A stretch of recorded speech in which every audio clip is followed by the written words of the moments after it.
ஓய் ஸ்ரீலங்கா கொடியில சிங்கம் கையில ஏன் கத்தி இருக்குன்னு உனக்கு தெரியுமா? ஏன் இருக்குது? தெரியலனா நான் உனக்கு சொல்றேனே. ரொம்ப காலத்துக்கு முன்னாடி ஸ்ரீலங்கால ஒரு ராஜா இருந்தார், பெரிய பணக்காரர். திடீர்னு அவருக்கு கல்யாணம் பண்ணிக்கணும்னு ஆசை வந்துச்சு. அவர் என்ன பண்ணாரு தெரியுமா? 800 இளவரசிகளை கூப்பிட்டாரு. 800, புரியுதா? 800 இளவரசியா? அவங்க எல்லார் கையிலயும் ஒரு விதைய கொடுத்துட்டு 6 மாசத்துக்கு அப்புறமா யாரு ரோஜா எடுத்துட்டு வந்து கொடுக்குறீங்களோ அவங்கள நான் கல்யாணம் பண்ணிப்பேன்.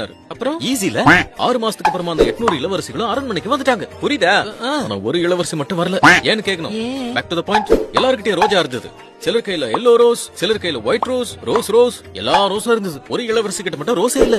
ராஜா அந்த இளவரசி கிட்ட வந்து ரொம்ப பாசமா, ஏய் உன் ரோஜா எங்க அப்படின்னு கேட்டார். அப்ப அந்த இளவரசி, ராஜா, நீங்க 800 பேருக்கும் கொடுத்த வித கொய்யால ரோஜா விதையே கிடையாது அப்படின்னாங்க. செம்ம மாரல் ஸ்டோரி இல்ல இது? அது சொல்லவே இல்ல. அந்த சிங்கம் கையில கத்தி ஏன் இருக்குது? அது எனக்கு தெரியாது.